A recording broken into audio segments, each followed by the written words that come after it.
People ask me a lot, how do you play this? How do you play that? And what you've got to understand is there is no set rules as how you play. The main thing that dictates the way you play is how your opponents are playing, who they are and how they're playing. If they're playing real loose, you've got to play pretty tight. If they're playing tight, then you play pretty loose. Also, a thing that you got to take into consideration is the ante and the blinds.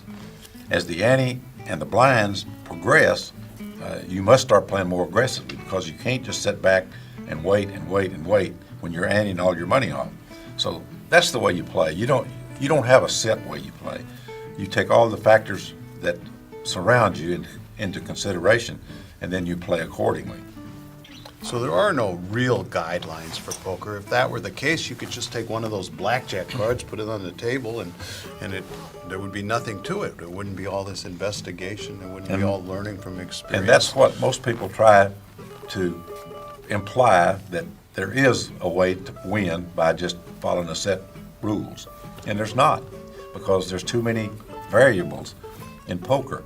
So you have to be able to adjust your play because of the conditions and the players and the antes and the blinds. I mean, you have to be able to do that or you'll never be a poker player. And being able to do that is very mystical for some players, and that's why Doyle and I put together this iAmplify course that tells you the guidelines you need to be able to know when these hands are good to play and when they're not, when to raise, when to fold. Those all depend on the people, the structure of the game, the people, the structure of the game, the people. And this is what this course is about. Unless you always buy enough chips to cover any player at the table in a no-limit game, you're going to have to be especially aware of the size of opposing stacks. You'll frequently hear experienced no-limit players ask, "How deep are you?" That's poker speak for, what's the total money and chips you have in front of you? If you have chips invested in a pot, you should already have a pretty good idea of the answer. Otherwise, you failed to take into account approximate stack sizes before getting involved. Even if you do have the most chips at the table, you still need to know how many chips opponents have, because odds change in no limit depending on how far a player can go with a hand. For instance, if your plan is to let an opponent have a cheap card now, but expect to bet too much for him to call and complete a hand on the next round, you'd better make sure both you and your opponent have enough chips so you can scare him away with your next bet. Remember, in no limit, when it's heads up, you can never bet more than the player with the fewer chips. That may seem obvious, but you must learn to use that simple fact as a tool to gauge your betting. You also need to weigh all stacks against the size of the blinds. If an opponent only has a stack 5 times as large as the big blind, you know that player isn't going to be easy to bluff once he's in a pot. So in no-limit games, it's not just important to judge your opponent's traits and disposition. You must also know how deep they are at all times. The depth of their stacks often indicates how they'll play.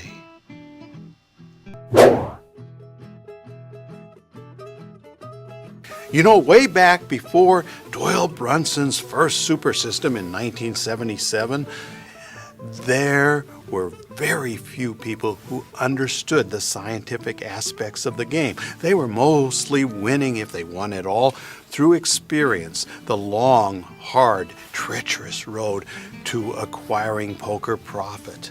And yet there were arguments there about whether science or intuition was the way to win at poker. Doyle, what do you think about that? Well, I think back in the old days, Mike, the players came from poverty. You know, it was the lower class people that went into professional gambling.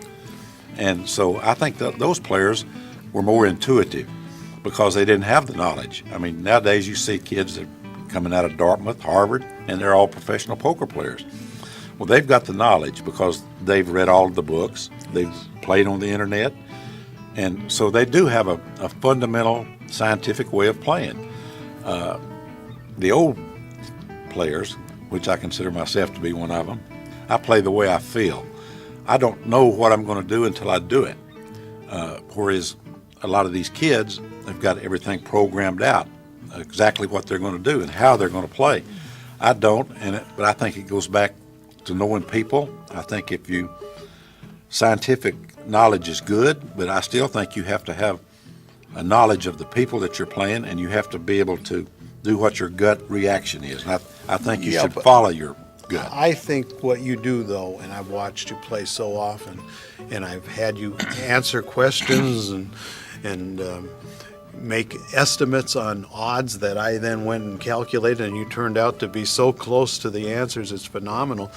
I think all of this is science, that when people have natural knacks for reading people, I hope I do, I know you do, that is done primarily through observation and remembering, as you say, recall how players actually act at the poker table, what they're likely to do next. That there's a science to that as well. They call it intuition, but isn't it science? There is, Mike, but the way I learned the odds is I got a deck of cards and I would deal hands out. Yeah. Just hour after hour after hour.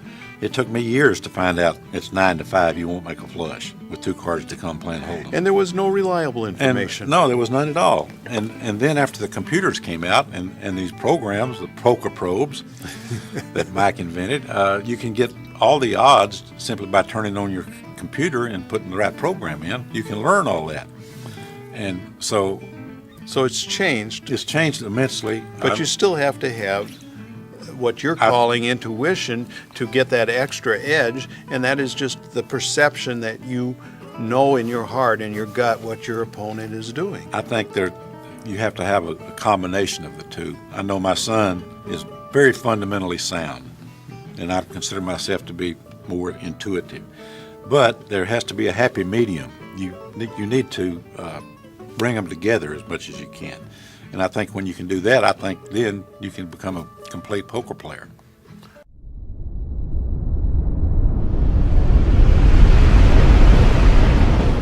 I'm the mad genius of poker, Mike Caro. And I'm Doyle Brunson. I amplify. Do you?